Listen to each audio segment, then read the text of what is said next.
Here's another in NBC's great parade of new shows.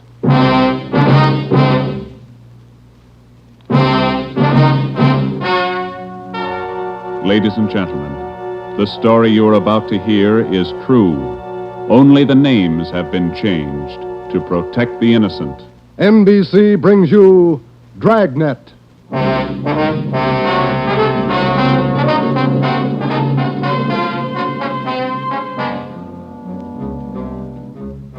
You're a detective sergeant. You're assigned to homicide. There's a mad killer at large in your city. A woman has been brutally slain, the body mutilated. The picture is clear. The killer has a thirst for blood. Your job, get him. Dragnet, the documented drama of an actual crime, investigated and solved by the men who unrelentingly stand watch on the security of your home, your family, and your life. For the next 30 minutes, transcribed in cooperation with the Los Angeles Police Department, you will travel step by step on the side of the law through an actual case from official police files. From beginning to end, from crime to punishment, Dragnet is the story of your police force in action.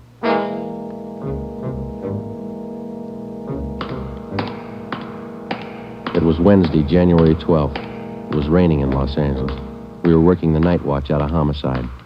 My partner's Ben Romero. The boss is Ed Backstrand, chief of detectives. My name's Friday. I was on the way back from the morgue, and it was 11:23 p.m. when I got to room 42. Homicide. Hi, Joe. Chief wants to see you. He's in there with Romero. Thanks, Chandler. How's the wife? Fine. How about your mother? Better, thanks.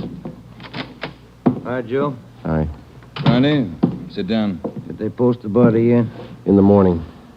Pretty messy. Strangled and mutilated. The guy's a maniac, Skipper. The body shows it. A murder like this, anybody's a suspect. The coroner looked at the body. He says the weapon was a long, sharp instrument.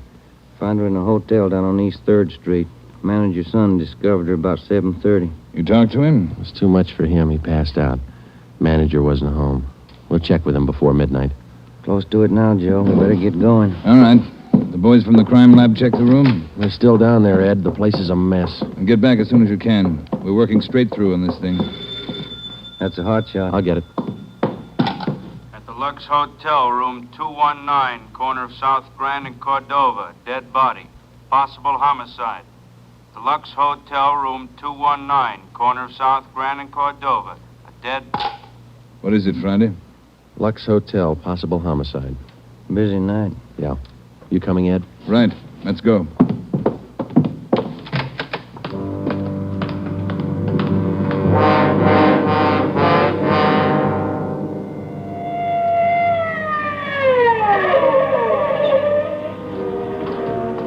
Six minutes later, Ed Backstrand, Ben, and I pulled up in front of the Lux Hotel. The manager met us at the door and led the way up a narrow stairway to the second floor. The room number was 219. We were prepared for the worst. We got it. You're right, Romero. The guy must be a maniac.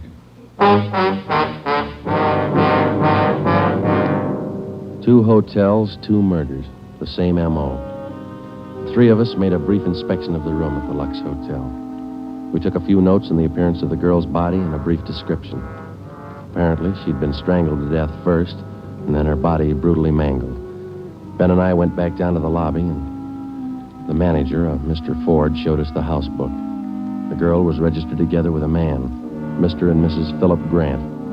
We took the hotel register to have it checked for fingerprints and to photostat the handwriting. Ben notified the crime lab. Then we went back to the room and questioned the manager. Mr. and Mrs. Philip Grant, that's all I know. I never saw either one of them before tonight. When did they check in, Mr. Ford? About 3 hours ago. That's right, about 9. Maybe a little before. Did they register together? Yeah, a little before 9. They came in together. Did you let them in the room? Yes, sir, like I always do. It's a small place here, maybe not first class, but I treat people right. What did the man look like? Do you remember? I think so. Kind of tall. Young, maybe 30 or so. Husky fella. Had a mustache. How tall would you say, Mr. Ford? Oh, about your height, Wade. Must have been at least 180. Seemed like a nice fella. Would you know him if you saw him again? I think so. People sure don't act like they look. You think it was him? Can you think of anybody else? Well, no. I never saw him before tonight, either one of them. I don't know anything about it. Did you notice anything in particular about them when they came in? Well, he didn't show it, but it looked like she'd been drinking a little. Giggling, you know. And you didn't see this man Grant leave the hotel? No, I didn't. I must have been checking the account books back of the desk. Guess he got by me. Is there a back entrance to the hotel, Mr. Ford? No, he had to come out this way, all right. How about the fire escape? I never thought of that. Say, I bet you cops think I'm trying to hide something. How did you happen to find the body? I don't know anything about it, honest. I've been running the hotel for 10 years now. Everybody knows me around here. You can ask at the bank. All right, Mr. Ford. Now, would you mind telling us how you happened to find the body? I don't want a lot of lousy newspaper publicity. Give the place a bad name. Can you blame me? The newspapers won't get your name from us. All we want to know is how you happened to find the body. Well, I told you. It's a small place here, but I like to treat people right. Couple hours after they checked in, I remembered I forgot to fill the ice water pitcher in the room. So I got some and took it up. The door was opened a little ways. It's got a bad catch on it, and the lights were on. I peeked in, and there she was. She was... Well, the guy must have been crazy. Do you remember what time it was when you found her? Well, just before I called the cops, about 11:30, I guess. All right, Ford, that's all for now. When the other officers get here, show them up, will you? Yes, sir, I sure will. Romero, Yes, Skipper? get on the phone downstairs and call the Metropolitan Division. Have them send us every available man from the reserve unit. We're going to patrol the area for the rest of the night. Right, Chief. Least we can do is make it hard for him. 2 murders in 7 hours. Yeah. Both of them in a 3-block radius. Same pattern. It's got to be the same guy. All right, we got a description. What do you think? Well, when the reserve unit shows up, have them cover this whole section of town. Pick up everybody who even comes close to that guy's description. All right, Ed. It's got to go fast. We can't lose a minute. 1 hour either way, it might mean another body. Like this one. 9 minutes later, at 4 minutes past midnight, the men from the crime lab showed up. It started to drizzle. They went over the room in detail. They dusted everything in the room for fingerprints, the walls, the doors, the fixtures in the bathroom, the lamps, chairs, everything. They took samples of the girl's blood and her lipstick. Small pieces of flesh and human hair were found under the girl's fingernails. The nails were scraped carefully and the contents put in an envelope, marked and sealed. Ed Backstrand ordered pictures taken of the room and the girl's body from different angles. Every object in the room that could have any possible tie-in with the murder was photographed. It was raining. The rear of the hotel where the fire escape was overlooked a vacant lot. Ben had a hunch. While the lab men were at work, we left the hotel and circled around into the lot for a look at the ground directly underneath the fire escape ladder. It was raining hard now. Must be an easier way to make a living. Mud's almost up to my knee. Mine, too. Watch your step. You see any prints? No. Wait till my wife sees these new shoes. Put it on your expense account. Oh, real funny. Ben, get that light over here. Look. Yeah. Good set of prints. Lucky that rain didn't start turning to wash them out by now. Yeah, hand me that cover from the trash can over there. I'll cover them. Wait a minute. What? Here, on the edge of the fire escape ladder. Small hunk of cloth. Man's suit? Well, looks like it. Might have caught himself in that sharp corner. I got it. All right, come on, let's get back. Yeah, out of this mud bath. Joe, Huh? let me have a light. You catch anything? Hunk of wrapping paper in that trash can. Stains on it. Open it up. Look. Yeah, a butcher knife. We went back to the Lux Hotel, room 219. The lab men were tearing the room apart. It was 10 minutes to 1. We gave the blood-stained knife and the piece of cloth we found on the fire escape to Lieutenant Lee Jones, head of the crime lab. We told him about the footprints just below the fire escape ladder. The knife will help us, so will the cloth. I don't know about the footprints. You say you covered them? That's right, Lee. They still look in pretty good shape. Maybe we can do something if the rain hasn't broken them down too bad. Bracken, Yeah, Lieutenant? you and Sloan get downstairs and take a look at those prints. They're good enough. Get a torch, dry him out, and make a cast, right? Okay, Lieutenant. Come on, Slim. That's about all I can do for you now, Ed. I think we got everything there is to get. All right, Jones. I'll follow you back to the lab in a couple of minutes. Okay, Ed. Good luck, fellas. Thanks, Lee. We're going to need it. All right, Friday. Romero, it's your baby for the rest of the night. Lee, get anything? Few prints, a woman's purse under the bed. Don't know if it's hers or not. No identification. You going to be at the crime lab, Ed? All night. As soon as we find anything, I'll let you know. Yeah? Gang of cops just came in the lobby. They asked for you. Must be the reserve men from Metropolitan. Tell them we'll be right down, Ford. Okay.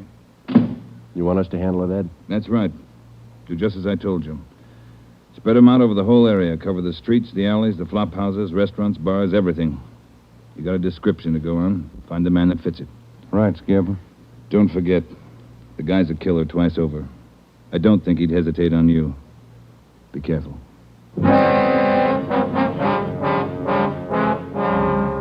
We went down to the lobby, and Ed Backstrand gave the reserve men their orders. Then Backstrand left, and Ben and I took over. We picked up another half-dozen men in addition to the men in the reserve unit. They were deployed over an area of a dozen square blocks. It was one of the toughest sections of the city. With a general description of the suspect, some of them were to travel on foot, some in cruiser cars. A few minutes before 1 a.m., there was a steady downpour. Visibility was bad. At 3 minutes past 1, the manhunt was on. For the first 30 minutes, Ben and I cruised the general area between East 3rd and College Streets and Alameda and Figueroa. No sign. The rain kept on. We sat and listened to the calls come in. 12A, call your station. 12A, KMA 367. Attention, all units. Recovered license plates in the 6th column. 4 Young, 7690. 41R, 788 Standard Avenue at 373. 41R, KMA 367. Unit 71 at 2816 West La Cienega, a 507 party. What do you think, Joe? Any hunches? I think he's still around, somewhere inside these 12 blocks. I'd bet on it. 5? All right, you're on. Want to check out a couple of these bars along here? Getting on to closing time. It's a good idea. Pull over, huh? All right, let's check him for the next couple of blocks, huh? Right. For the next 6 blocks until closing time, Ben and I checked every bar and every informant we met along the way. The questions got to be automatic. Have you seen a man answering this description? Tall, dark, about 5 feet 11, 180 pounds, well-built, mustache, about 30 years old. The answer's got to be automatic, too. Sorry, officer, I haven't seen him. No, can't remember him. Try the place down the street. We kept on checking the bars until they closed for the night. Then we started on the all-night restaurants and coffee counters. We did plenty of legwork for the next hour. Not a trace. About 2:30, the rain let up a little, and then it started in heavy all over again.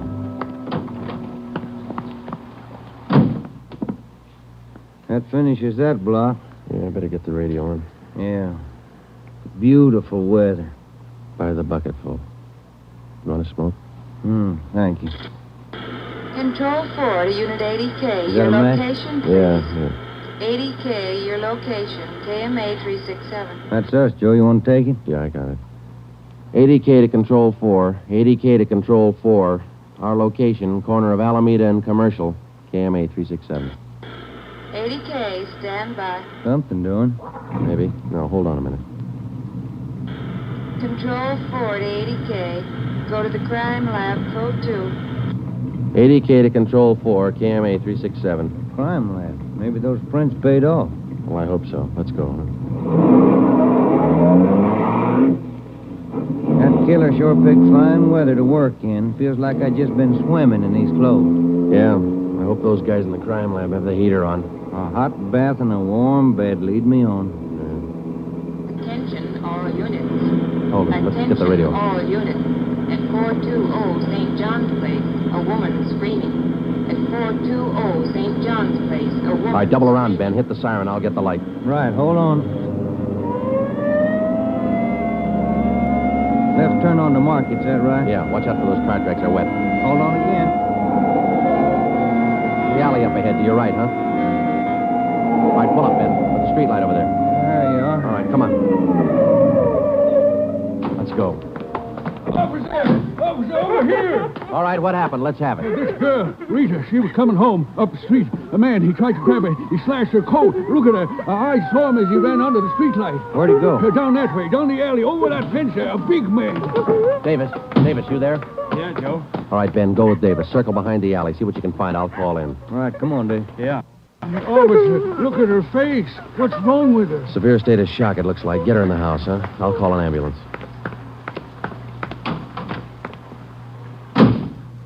80K to Control 4. 80K to Control 4. Control 4, go ahead. Direct all units in the vicinity to converge on area around St. John's Place from Jackson to Banning Street. A woman attacked by large man with knife. Suspect left seen on foot. Possibly still in area. Request ambulance. KMA 367. 80K, Roger, stand by. Attention, all units. Attention, all units.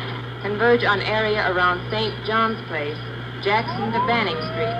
80K reports woman attacked by large man with knife. Suspect left seen on foot. In 3 minutes, the area around St. John's Place was surrounded. For the next hour, the men combed the neighborhood back and forth. Every building, every storehouse in the 2 square blocks was searched from basement to attic. No trace. The girl, Rita, was hysterical. She could give us only a bare description of her attacker.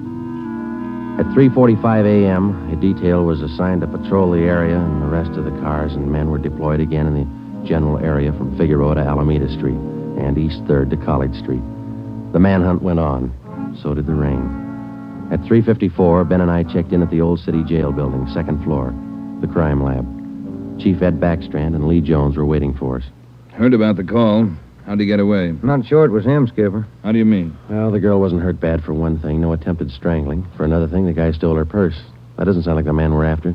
Did you get a description from the girl? Didn't jibe too well, what she gave us. She was pretty hysterical. And you raked the neighborhood good? Every corner. Not a sign. You find anything? Yeah. Jones? Yeah, Ed. Fill them in, will you? Not one print on that knife you found, boys. Blood, but not a print. Your killer's crazy like a fox. And how about the scrapings from the girl's fingernails, Lee? Didn't help too much. Rarely do. Not enough to go on. Gotta have a fair-sized bit of flesh to run it for papal ridges. All we found under the girl's fingernails were small bits of skin. Yeah? She probably scratched the guy up some. Might have drawn blood.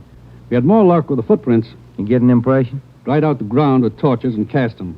About size 10B. That's fine, Lee. But how about the prints? Only good one was a thumb. Real good. Got it off the wall near the light switch in the bathroom. Did you classify it yet? Yep. Found it in our single fingerprint file. The print belongs to a man by the name of Long. Robert Long. You got a record, Ed? Yeah. Misdemeanor. 2 arrests for drunkenness last October. Petty theft in December.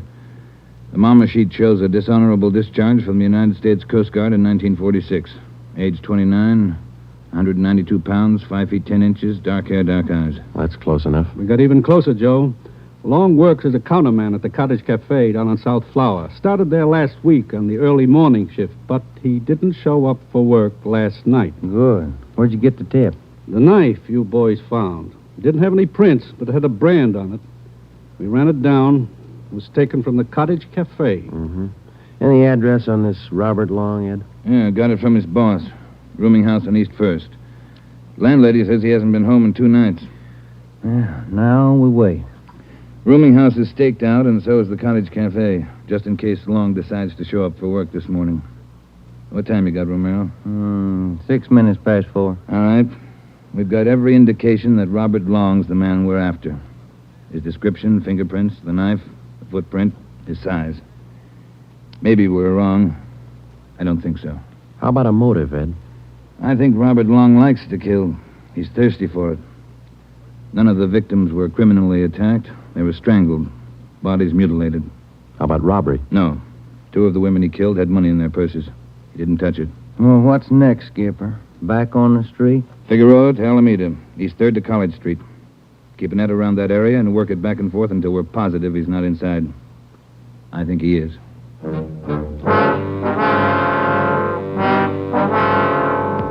At At 10 minutes past 4 a.m., Ed Backstrand, Ben, and I left the crime lab and drove to the surrounded area. It was still raining. We passed several patrolmen from the reserve unit making the rounds. They didn't look any more comfortable than we felt. At Broadway and Alpine Street, Ben and I got out and started patrolling on foot again. Backstrand followed in the car to maintain a radio check. We must have covered 24 blocks and a half a dozen coffee counters before we got to the Criterion Restaurant and Donut Shop, a few blocks up the street from the Cottage Cafe. Hey, Skipper, you want to take a minute for some hot coffee? I'll keep an ear on the radio. You two go ahead. You look drenched. Yeah, we are. Can we bring you some back in a paper carton? Fine, thanks. Cream. No sugar. All right, Ed. Come on, Ben.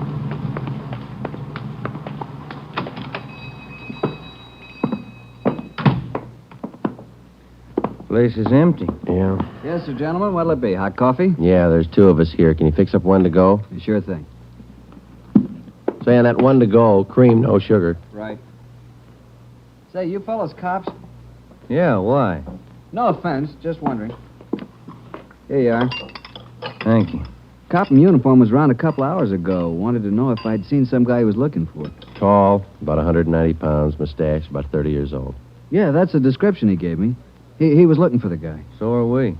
Say, that's good. That other cop came in right at my busiest time, a little after 2 when the bars closed. You know, it gets pretty rushed, and I didn't have much time to think, so I just said no. Then after the cop left, I remembered. You saw a man answering that description tonight? Yeah. I would have told the cop, but I was rushed. You know how it is. No time to think, and then I remembered. Are you sure? Oh, I'm sure, all right. Whoever he is, he's a lady killer. What do you mean? No offense. There was a sharp-looking dame down the end of the counter, and this guy breezes in and picks her up. Talks to her about 20 minutes, buys her a cup of coffee, and they walk out together. Do you remember what she looked like? Oh, nice-looking dame. Not beautiful, you know, more on the cute side. Ben, you got that morgue shot? Oh, yeah. Here it is. Thanks. Here's a picture. This the girl? Let's see. Yeah, that's her. Who is she? I don't know, mister. Down at the morgue, they call her Jane Doe, number 7. Just by accident, we'd come across a concrete lead on the killer's method of operation. The picture we showed the man in the donut shop was a shot of the strangler's first victim the night before. Evidently, the killer would enter a bar, coffee shop, or restaurant, strike up a conversation with a woman, make friends with her, either buy her drinks or invite her to a bar in the neighborhood, and then the rest of the puzzle was still unsolved. We went back to the Cottage Cafe and checked with the men on stakeout. Not a sign of them, Chief. How are you men covering the place? Baxter up in front in the booth across from the cash register. Lyman's back with the dishwashers. I'm at the counter. When's Long due to report for work, Dave? At 5. About 20 minutes to go. You're lucky you're inside. It's wet out there. You'll look it. All right, Davis. We'll be around about 5. Right, Chief.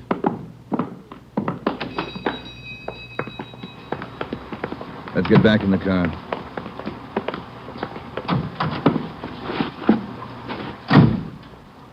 Where to, Skipper? Cruise the next 2 blocks, but don't go too far. If Long shows up for work this morning, we want to be around. The next 10 minutes dragged by. The rain kept on. Backstrand chewed nervously on a cigar. At South Flower and First Street, the sewers were clogged with street refuse. The rain backed up and filled the intersection.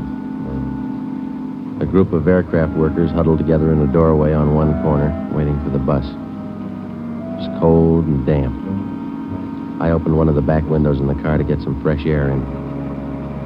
Off in the distance and close by, we could hear the sounds of a big city waking up slow to a rainy January morning. It was 8 minutes to 5. Attention all units. Attention all units. At 780 East Main, a restaurant. Man answering description of murder suspect. All right, Romero, step on it. Right, Skipper. About 10 blocks away, Ed. Who's going to cover the men at the Cottage Cafe? If this is a blind lead, it won't take us long to find out. They can handle it alone if they have to. Well, hang on. Look out. We're skidding. That was a close one, Ben. Yeah. If this is the guy, I owe you $5, right? Yeah. Attention all units. Additional information on your call to 780 East Main. Officers in pursuit of suspect Suspect is on foot. Step on it, Romero. Attention all Few more blocks, Skipper. Watch it, Ben. Next one to the left. Got it.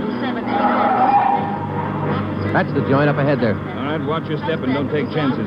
Don't play with him. Right. Here we go.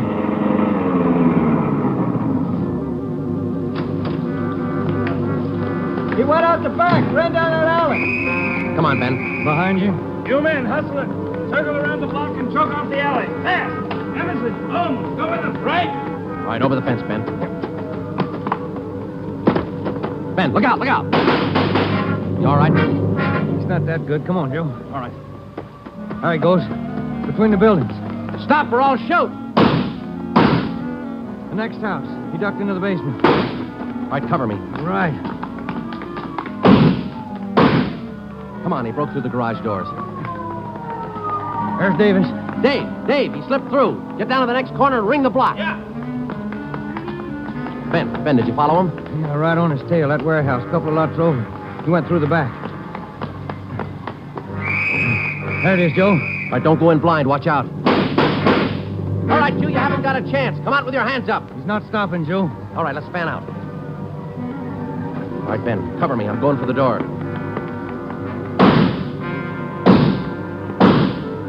All right, Ben, come on. You're clear. You spot him? There he is. Let's get him.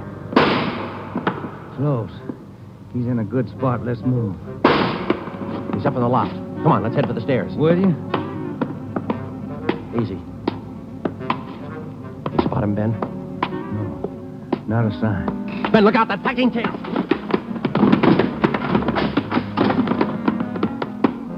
Kind of close, huh, Joe? Yeah. Let's get that punk now. Look out, Joe. There's another one. All right, you. We got the warehouse surrounded. Come on down. All right, then we'll blast you out. Joe, he's dropping down the ladder. He's going for the front door. They're waiting for you with Tommy guns out there. They'll cut you down. Stop. Joe, he's got the door open. He's making a break for it. He's crazy. He's trying to shoot his way out.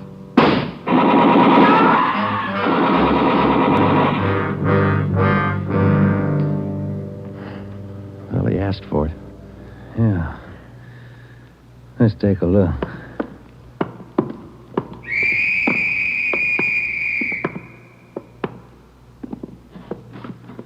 Messed up. Like his girlfriends. Well, maybe he just didn't like women. Maybe. Hi, Ed. You all right? Tired. This is him, huh? Even the scratches that girl made on his face. Description match? 5'10", 192 pounds, dark hair, dark eyes, age 29. Robert Long, killer. The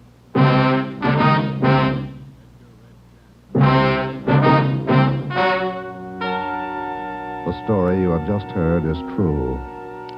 Only the names were changed to protect the innocent.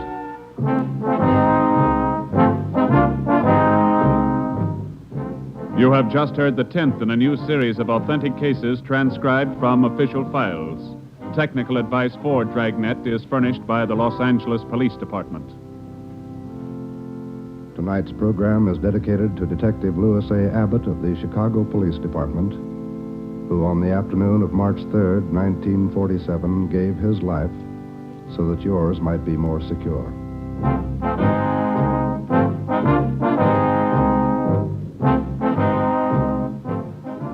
Dragnet came to you from Los Angeles. If you enjoyed tonight's production of Dragnet, you'll probably want to listen this Saturday evening to a pair of adventure shows featuring two well-known Hollywood personalities. You'll enjoy Brian Donlevy, star of Dangerous Assignment. Also on Saturday's schedule is Richard Diamond, private detective, as played by the screen's romantic tough guy, Dick Powell. Listen